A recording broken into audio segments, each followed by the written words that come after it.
Nahi nun baitare, eta agian liburu honen arrazoi garrantzitsuna da, hemendik pentsatutako liburu bat izatea, Euskal Herriko ikuspegitik.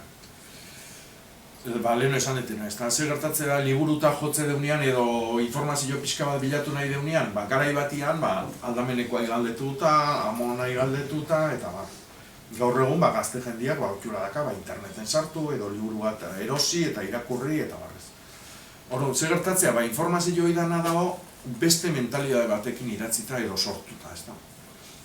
Adibidez, liburu gehienak baratzagintzai buruz Europan produzitu italianoak eta frantzesak. Orduan, beraien mentalidadeakin idatzita daude. Orduan, imaginatu, Italien ondo etortzeana, hemen oso gaskitorrekoa. Orduan, hain teknikak edo haien egutegia erabiltzen haste bali magea, ez tomatian noiz ere inbierdan, hain mediterraneo bero-beruan daude.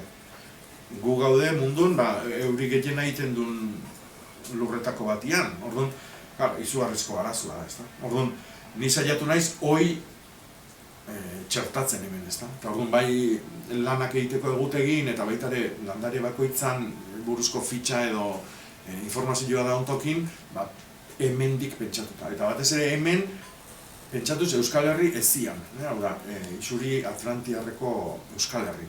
Ez Euskal Herri lehorrian, hegoaldeko Araban hegoaldia edo Nafarroan hegoaldeko Euskal Herri.